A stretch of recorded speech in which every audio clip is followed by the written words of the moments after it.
crença, nessa fé, de que Deus é fiel. Então nós vamos orar nesse momento. Vou pedir antes de orarmos, eu vou pedir para o pastor Davi nos ajudar aqui. Deixa eu pegar a Elisa aqui.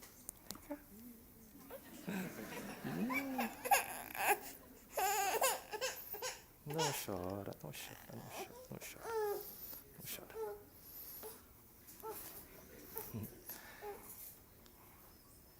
Elisa, filha da promessa, eu te batizo no nome do Pai, do Filho e do Espírito Santo. Amém. Senhor nosso Deus, eu tomo nas minhas mãos a Elisa. Porque o Senhor, ó Deus, promete na Tua palavra que os filhos da promessa serão abençoados. Que o Senhor, ó Deus, abençoe o futuro da Tua filha. Que ela seja, ó Deus, abençoada pelo Senhor. E as Tuas promessas imutáveis e infalíveis estejam nessa vida, Senhor. Abençoa os seus pais, que irão, ó Deus, conduzi-la nos Teus caminhos. Abençoa, ó Pai, essa família, para que nesses tempos tão tenebrosos que vivemos, possam cuidar, preservar e ensinar acerca de Jesus Cristo para Elisa. Assim, Pai, nós oramos em nome de Jesus. Amém. Deixa eu voltar. Palavra de Deus, quando no Antigo Testamento eles apresentavam as crianças, principalmente os primogênitos, o sacerdote tomava, porque todas as primícias pertencem ao Senhor, né? No caso da Elisa, ela é a caçula. Mas pertence a Deus do mesmo jeito, e simbolicamente Deus devolve, né, para os seus pais cuidarem, mas Ele promete que vai guardá-la e cuidar. Eu queria, então, chamar aqui a Rose, né, para recebê-la como membro da nossa igreja, e os seus filhos. Gustavo, ele é membro, todos os pastores são membros, não da igreja, mas do presbitério. Mas a Rose passa a ser membro da nossa igreja. Então, Rose, você promete, diante da palavra de Deus, da Santíssima Trindade, estar sempre obediente à sua palavra, às autoridades instituídas. Você promete ser bênção no nosso meio, na nossa igreja, e que a sua família seja também luz aqui no nosso meio. Igreja, vocês recebem então a nossa irmã Rose e os seus filhos todos, claro, o pastor Gustavo de tabela, como a sua família da fé também? Amém.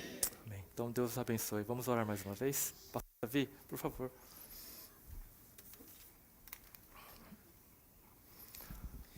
Santo Deus, nós estamos alegres, Pai, porque reconhecemos a Tua aliança e a Tua fidelidade, agora, Deus, na vida dessa pequenina.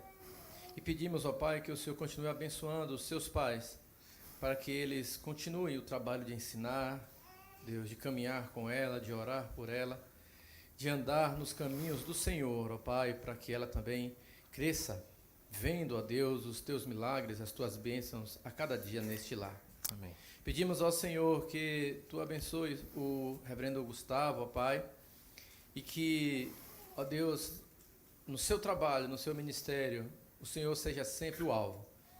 E que nesta igreja ele também possa ser bênção, ó Pai, como já fora nas igrejas onde trabalhou, Senhor. Te pedimos também, ó Deus, por esta mulher que está ao lado dele, Senhor, Tua serva, que ela continue sendo auxiliadora, que a sua família, ó Deus, seja abençoada por este casal e na comunhão que eles demonstram dentro do seu lar. Que essa igreja também, ó Pai, os abrace, seja acolhedora, Pai, e que nós, ó Deus, como igreja, também sejamos, ó Deus, apoio para estas crianças. que nós venhamos a ajudá-los, ó Deus, no cuidar dos seus filhos, porque agora também são nossos filhos, Senhor. É no nome de Jesus que oramos agradecidos. Amém. Deus abençoe.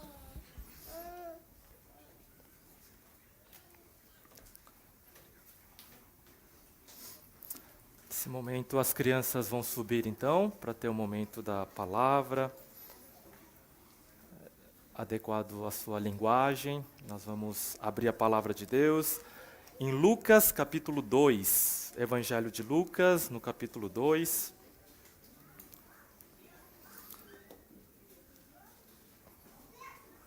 Vamos lá, crianças, vamos subir, temos lá o momento da palavra de Deus ali.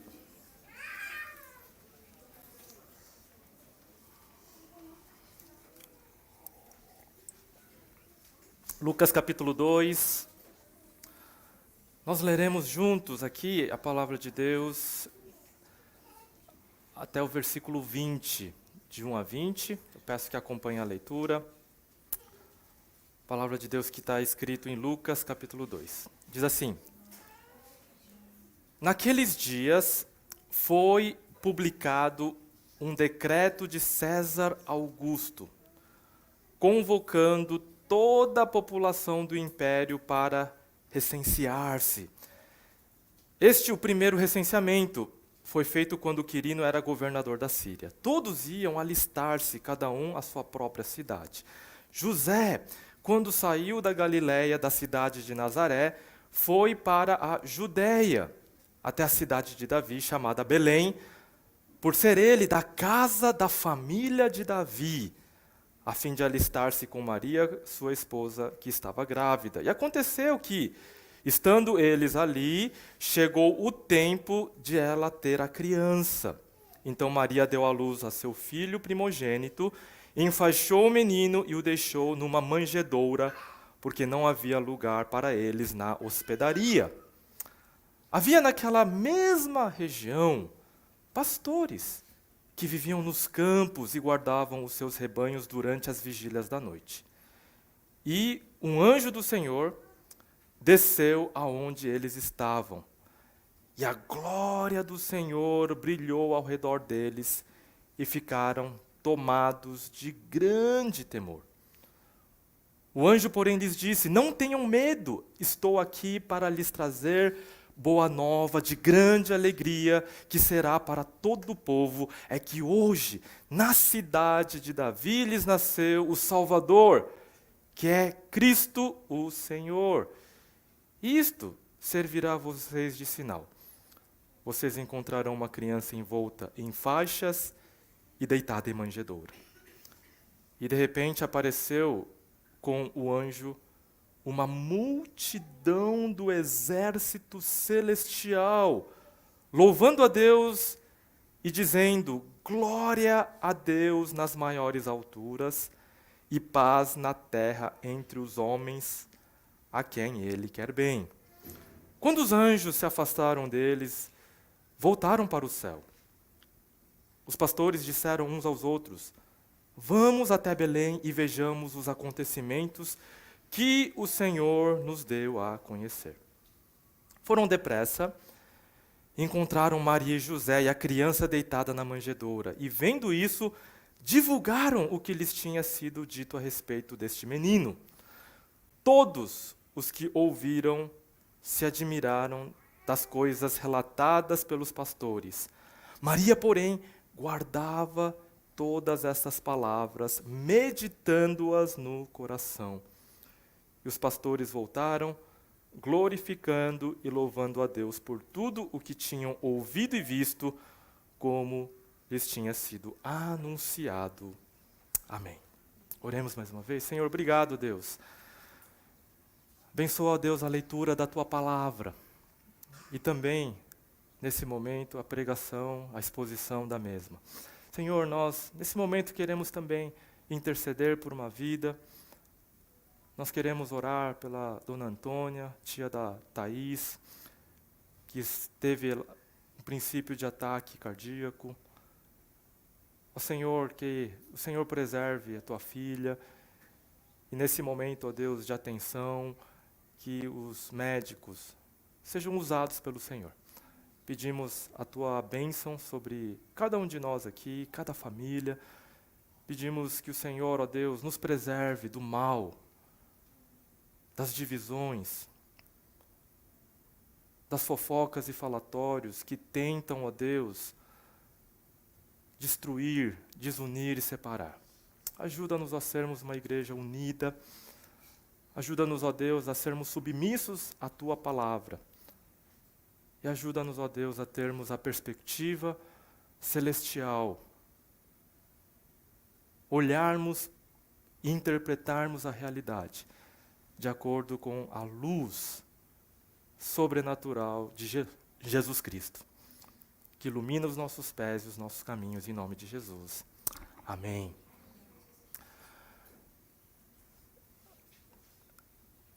Imperador César Augusto foi o primeiro imperador romano, o primeiro.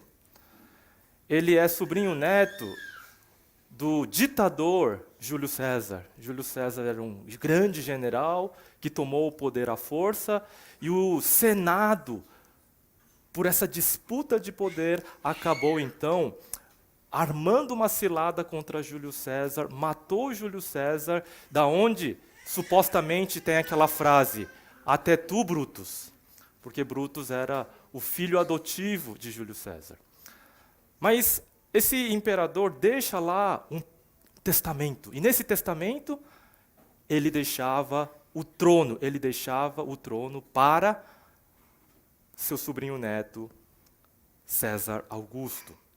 César Augusto, um político muito, muito hábil, chega ali do Mediterrâneo com as suas tropas e, por forma muito hábil, vai construindo a sua hegemonia e o seu poder.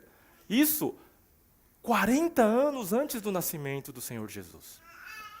E durante esses 40 anos ele vai construindo o seu reinado e vai se tornar o primeiro grande imperador romano na linhagem desses imperadores. É César Augusto que vai trazer a promessa da Pax Romana, o fim de todas as guerras, de conflitos e batalhas, de revoltas.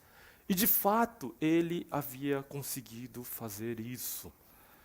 Ele também prometia ao mundo um tempo novo, de muita prosperidade econômica. Não ia ter mais fome naquele mundo governado por esse grande imperador. E isso estava acontecendo. Pela primeira vez na conturbada história dos romanos, não havia mais guerras, não havia mais revoltas, não havia mais fome, não havia mais pobreza. O império caminhava de vento em polpa em todos os sentidos. Numa certa inscrição arqueológica é dito: o divino César Augusto, filho de Deus, imperador da terra e do mar, benfeitor e salvador de todo o mundo. Essa é a frase encontrada em muitos documentos históricos falando do reinado desse primeiro grande imperador, que para muitos havia inaugurado um tempo de paz, prosperidade, uma nova era, onde todas as bênçãos pareciam fluir. A glória do Império Romano era algo incomparável. Ele vai se propor, então, com aquelas suas grandes riquezas, construir aquela grande cidade e também a hegemonia romana em todos os lugares. A cultura romana, como nós conhecemos hoje, em toda a sua riqueza, nos seus detalhes, é proveniente também dessa grande reforma e dessa época.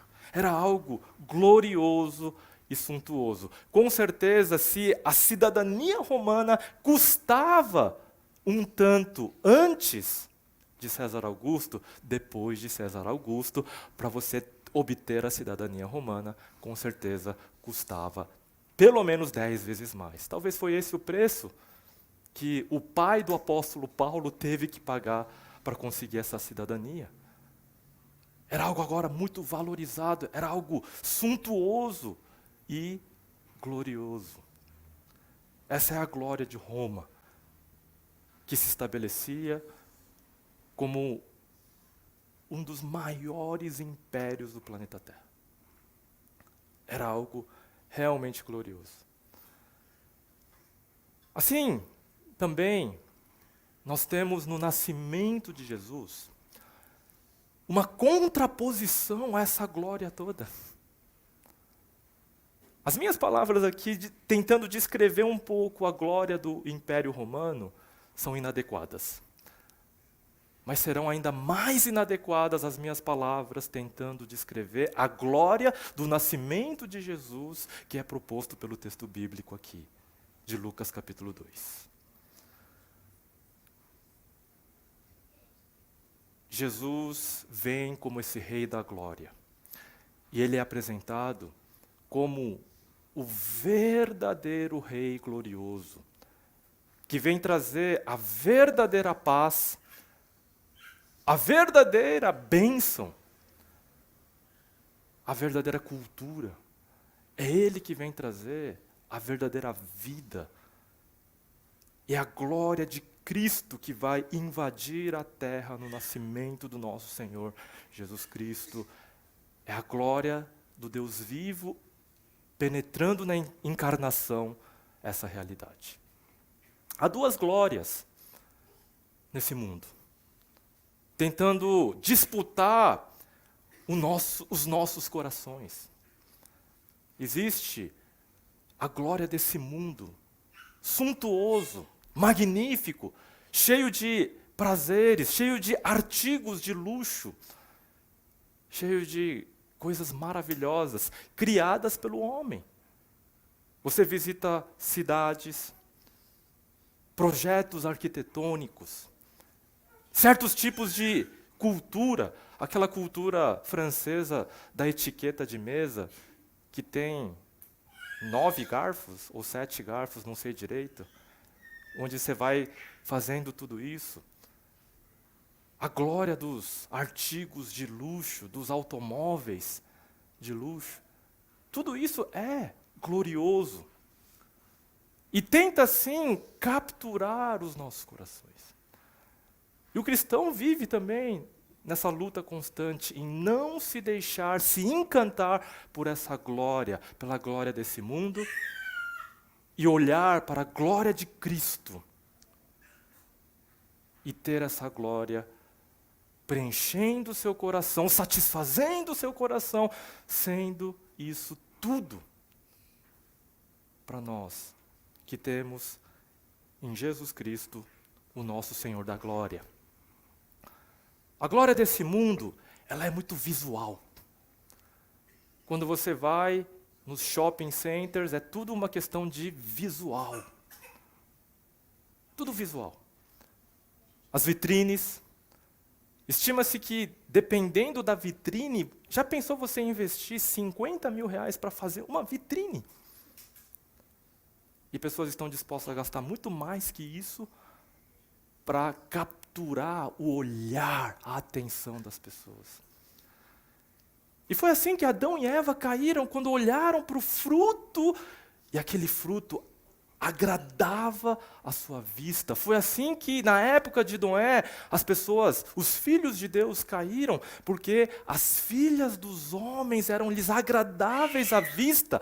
Exatamente a mesma expressão usada lá em Adão e Eva. Pelo olhar, pela vista. Foi assim que os filhos de Israel foram encantados pelas mulheres imorais lá de Canaã, na época de Moisés. O olhar, a suntuosidade deste mundo. Mas não havia nada de glorioso e suntuoso pelo olhar quando olhamos para o nascimento humilde do nosso Senhor Jesus, não é mesmo? Pelo contrário, simplicidade, pobreza, são algumas das características desse nascimento. Mas há no texto aqui pelo menos 3 glórias A glória do Senhor Jesus Cristo é nos apresentada de 3 formas aqui. Em primeiro lugar, é a glória do Senhor Jesus na história. Na história. Parece que é o imperador, o grande imperador divino César Augusto que está conduzindo a história, não é mesmo? Uma canetada desse homem e ele vai fazer com que o maior império no mundo ocidental, as pessoas voltem para sua terra natal, para o censo, para se alistarem. Naquela época, o censo não era que nem de IBGE, batendo de porta em porta, mas cada pessoa precisava voltar para sua cidade natal. Imagina, quem quer cobrir o custo das viagens, das hospedagens, da alimentação? Cada um tinha que se virar, por causa da canetada de um homem. Olha o poder desse homem. Qual era o propósito desse censo? Duplo. Em primeiro lugar, ao recensear as pessoas nas suas cidades, eles queriam melhorar a cobrança dos impostos. Era essa o primeiro propósito. Em segundo lugar, era o alistamento para o serviço militar. O judeu não precisava lutar na guerra, mas ele tinha que voltar para suas cidades ali, para esse recenseamento, para a questão do imposto. Ou seja, ele estava movimentando as pessoas no mundo todo para ganhar mais dinheiro, para tornar Roma mais gloriosa e suntuosa ao olhar com as suas obras arquitetônicas, sua cultura e tudo mais. Mas a glória de Cristo está no fato de que, nessa ordem humana desse homem poderoso, quem dirige de fato a história é o nosso Deus. Ele está acima dessa canetada. Porque era necessário que, na época, Maria, que estava grávida, estava morando com José lá na Galileia, ao norte, isolados, na terra de Zebulon e Naftali, como nós vimos na semana passada, a terra desprezada. Naquele lugar eles estavam morando e as pessoas perguntavam: pode vir alguma coisa boa de Nazaré? E eles não tinham nenhuma intenção de irem para Belém, em Jerusalém, onde o rei Davi nasceu. Mas as profecias diziam em Miqueias de que o Messias, o Salvador, nasceria da linhagem do rei Davi, aonde? Ali, em Belém, na cidade de Davi. E olha só, a glória de Cristo. Para Deus cumprir as suas profecias, ele pega como se fosse a marionete, o grande imperador César Augusto, e coloca no seu coração: faz o censo. E esse censo tem que ser muito específico, todo mundo tem que ir para a sua cidade natal. É o nosso Senhor que está no controle da história. A glória e o poder de César é algo que talvez no mundo seja algo incomparável. Mas quem está acima de César, conduzindo toda a história, é a glória de Cristo. E foi por isso que eles então vão sair lá da Galileia, de caminhar 4 dias até chegar em Belém, perto ali de Jerusalém. E quando eles chegam lá, não havia para eles lugar na hospedaria. Essa é uma das tradições mais presentes de que Jesus, ele chegou lá e as pessoas foram hostis e mandaram ele ficar lá no estábulo onde ficavam os animais, ou seja, num curral e tudo mais. Mas não é bem assim. Hoje, se você vai no SUS, tem gente que vai ficar na fila, sofrendo, etc.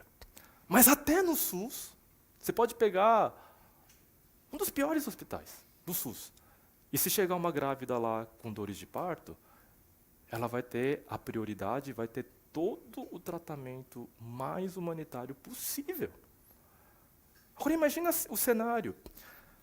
Chega um casal e a mulher está grávida. Num lugar pequeno, onde todo mundo se conhece. E José não é qualquer pessoa, ele é alguém da linhagem de Davi, da linhagem real do grande rei Davi. Claro, por causa da circunstância histórica da dominação dos romanos, ele morava lá como um simples carpinteiro em Nazaré. Mas ele voltava para sua terra natal e ele era da família do grande rei. Todo mundo conhecia José. Vocês acham que as pessoas ali que viviam ali iam falar assim, olha, não tem lugar no hotel, os quartos estão cheios, vai embora? O atendente mal treinado faria isso? Primeiro que em Belém nem tinha esses hotéis e pousadas, porque lá não era lugar de viajantes, não tinha nada disso. Era um pequeno vilarejo, onde todo mundo se conhecia. E o termo usado aqui, hospedaria, a tradução aqui, na verdade, deveria ser não havia lugar no quarto de hóspedes. Toda casa lá no Oriente Médio tem um quarto de hóspedes, porque a coisa mais importante naquela cultura é a hospitalidade. E ali, provavelmente, por causa dos viajantes, o quarto de hóspedes estava ocupado. Então eles ficaram aonde? Na casa principal. A casa principal tinha um sistema de aquecimento natural. No inverno, à noite, naquela região mais desértica, a temperatura cai muito, é frio. E qual a maneira que eles tinham para aquecer a casa? Algo muito natural, que é trazer os animais para dentro de casa. Havia ali um nível mais baixo. A família ficava num nível mais elevado e os animais ali embaixo. E o calor produzido pelos animais produzia aquela sensação de aquecimento natural e todos ficavam confortáveis. E quando eles chegam lá, sim, tem o bebê. E o bebê é colocado confortavelmente na manjedoura, provavelmente um pedaço de pedra escavado, onde sim os animais se alimentavam, mas limpo, coberto e deixado ali para a criança não rolar. Era perfeito. Nosso Senhor Jesus não foi desprezado, a sua família, uma grávida, não foi meramente desprezado e colocado ali de qualquer jeito, mas a ideia aqui é que a linhagem de Davi é mais gloriosa que a linhagem de César. Essa é a segunda glória. Quando você olha para países onde essa questão da realeza é tão importante, a linhagem de Windsor, lá na Inglaterra, é muito, muito importante. É quase que é considerado um direito divino. Nós que não temos reis aqui na nossa nação, isso não é de grande valia e importância. Mas para muitos, isso tinha um valor fundamental. Porque nas promessas eternas de Deus, viria o grande rei Davi. O último rei Davi. O maior rei Davi de todos, para reinar com justiça, com autoridade e trazer paz a esse mundo. É esse Jesus que nascia, sim, de uma maneira simples, mas recebendo sim o reconhecimento.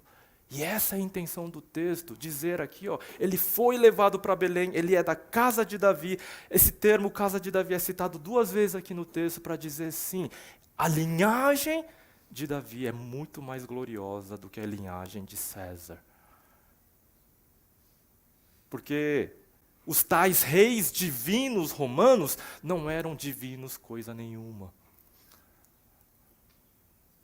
Mas aquele que viria da linhagem de Davi, esse sim era um rei verdadeiramente divino.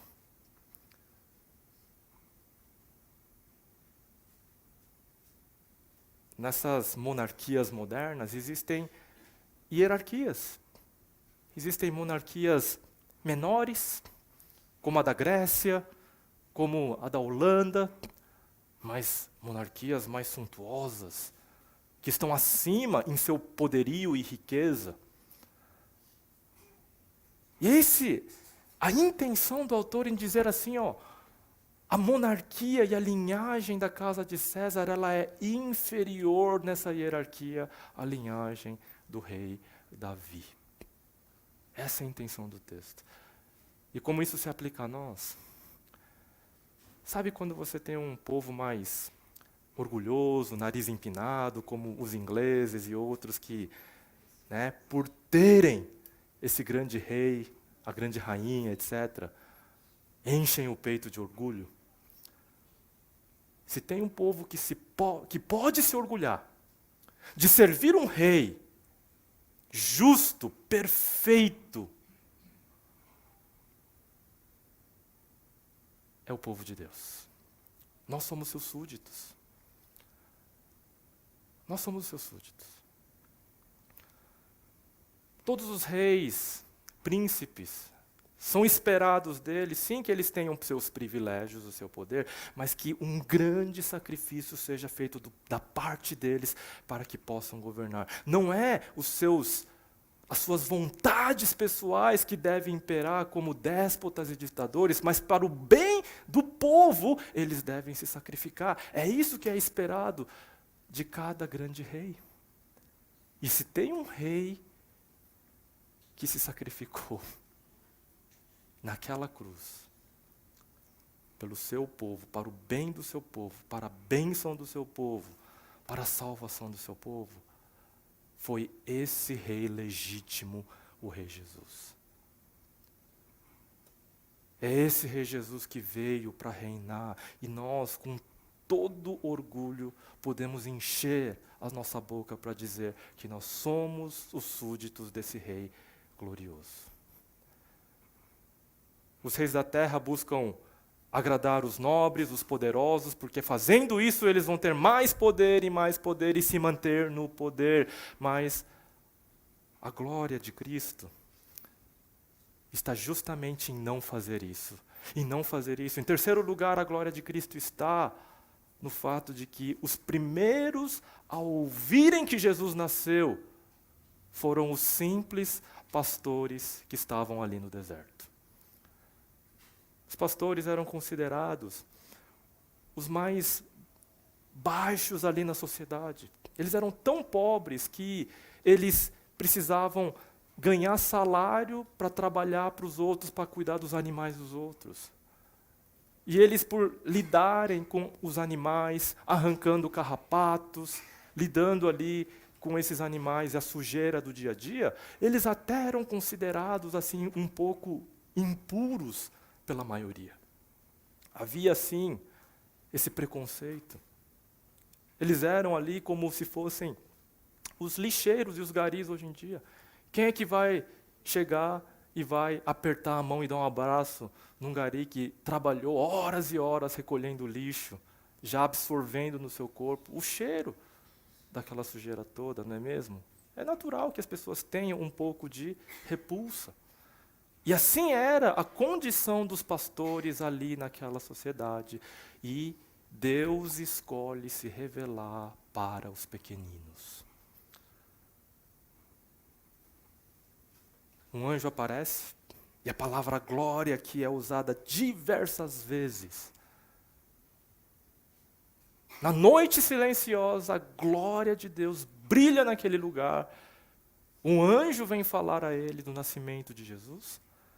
E de repente aparece toda a hoste do exército celestial. Imagina. Pouquíssimas pessoas, como talvez Isaías, Daniel, tiveram o privilégio de olhar para o céu e ver os anjos de Deus ali. E esses pobres pastores, humildes, foram escolhidos por Deus para serem as primeiras testemunhas desse anúncio.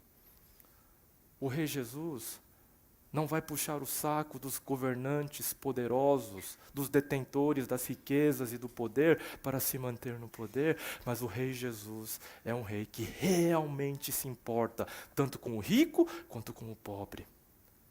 mas com aqueles que são humildes de espírito, humildes de coração. Com aqueles que querem mais e mais.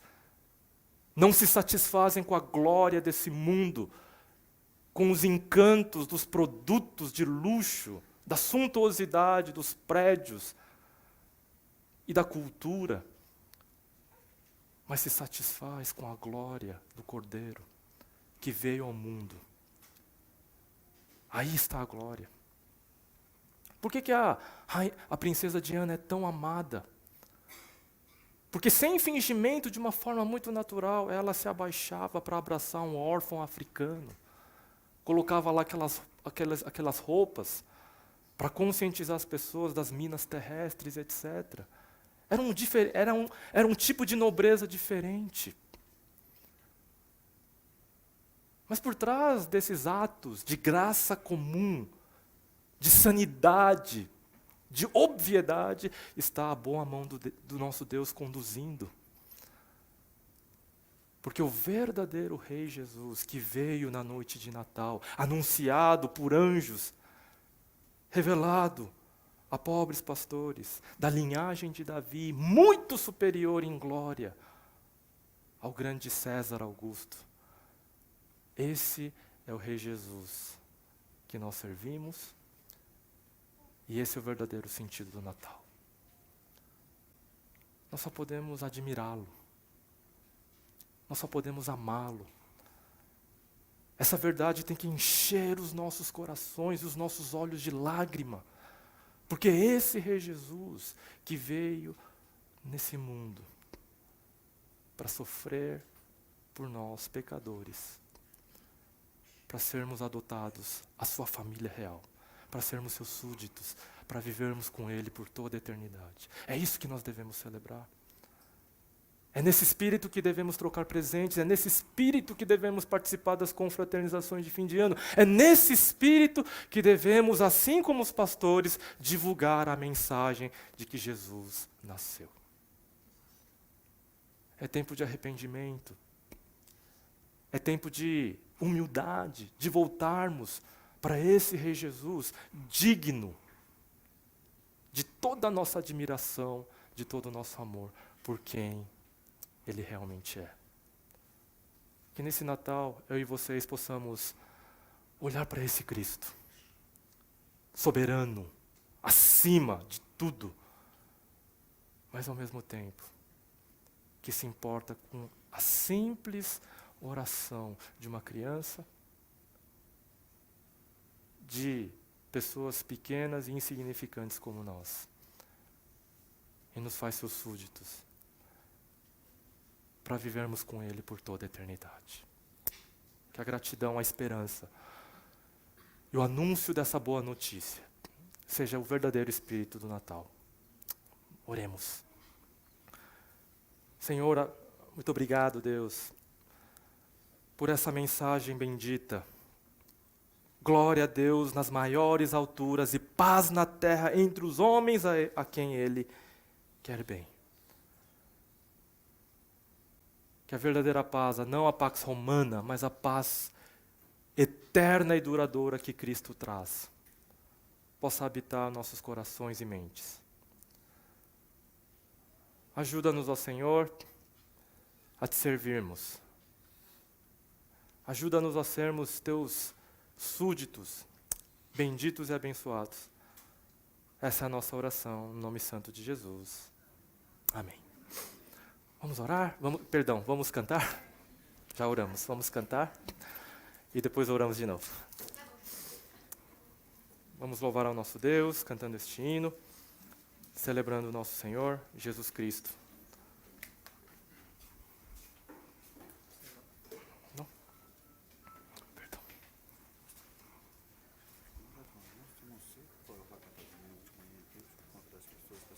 Uhum.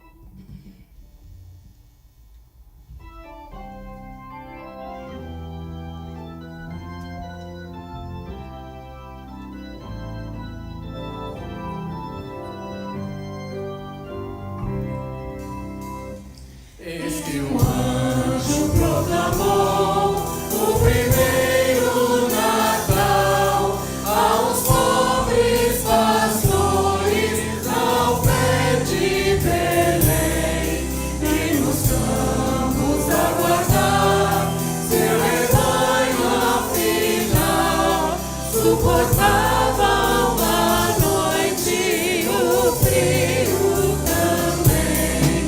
Natal, Natal, Natal, Natal, é vindo ao mundo o Rei divino.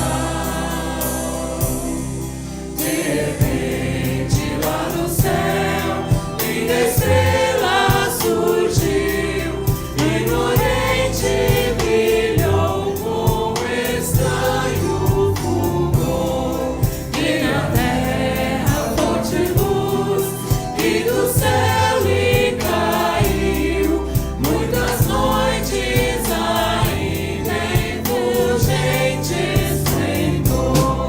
Natal, Natal, Natal, Natal, é vindo ao mundo o Rei divino. Tal estrela apareceu e os magos guiou pela estrada Belém rumo certos conduz, e chegando ali por fim a estrela parou, mesmo acima da casa em que estava Jesus. Natal, Natal, Natal, Natal, é vindo ao mundo o Rei divino. E os magos com afã e sublime temor, os joelhos dobraram naquele lugar, para ofertas liberais e de raro valor, qual incenso lhe viram menino entregar. Natal, Natal, Natal, é vindo ao mundo o Rei divino. E com eles vimos nós, com intenso fervor, dar louvores sinceros a quem nos amou, adorar de coração o Supremo Senhor, e morrendo na cruz nossas almas salvou. Natal, Natal, Natal, Natal, é vindo ao mundo o Rei divino. Natal, Natal, Natal, Natal,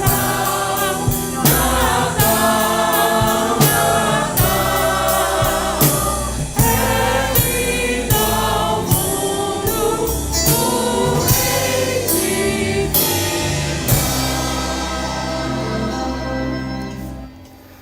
Senhor nosso Deus, te agradecemos, ó Pai, por servirmos tão grande e glorioso, Senhor. Neste Natal queremos realmente entregar o nosso melhor a Ti. Recebe, Senhor Deus, as nossas ofertas, os nossos dízimos fiéis a Ti. Pedimos que o Senhor continue abençoando cada família, para que possam, ó Deus, viver diante desse Rei glorioso, entregando o seu melhor a esse Rei Jesus. Pedimos também que o Senhor abençoe cada um dos nossos missionários, em especial o pastor Henrique e a sua família que estão em Moçambique. Que a tua mão bondosa conduza esse ministério, esses irmãos, guarda-os das enfermidades dos seus filhos pequenos. Que o Senhor, ó Deus, cuide do teu servo, dê sabedoria para conduzir o trabalho ali. Em nome de Jesus, amém. Que a graça do nosso Senhor e Salvador, Jesus Cristo, o amor do nosso Deus, Consolador, nosso Pai da glória,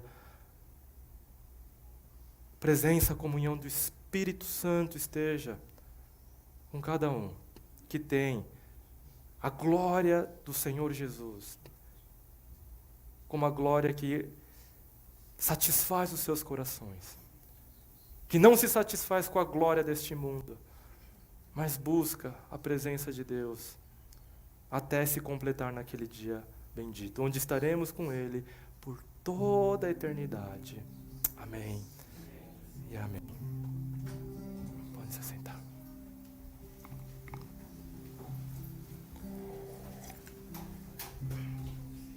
Meus irmãos, nós vamos dar por alguns avisos agora, rapidamente. Ontem nós tivemos o aniversário do Luca, né, e da Mia lá, os filhos do Fábio e da Luísa. Que Deus abençoe essas vidas. Vamos continuar orando pela Antônia, tia da Thaís, né, que teve essa condição de saúde repentina. Vamos continuar orando pelos nossos irmãos que enfrentam as suas lutas de diversas maneiras. Temos também a professora Vera, que perdeu a mãe, né, faz um tempo. Vamos continuar orando, intercedendo pelo consolo de Deus. A amiga da Eloir, que também, depois de muito tempo acamada, né, ela está nos braços do Senhor. Nós precisamos orar nesse tempo também pelo consolo do Senhor na vida de tantas famílias. Domingo que vem, no dia 17, nós teremos a cantata de Natal. Então, teremos aqui na parte da manhã. Então, convidem pessoas, vamos ter uma grande festa, vamos ter esse momento de louvor e adoração também aqui na nossa igreja, celebrando a vinda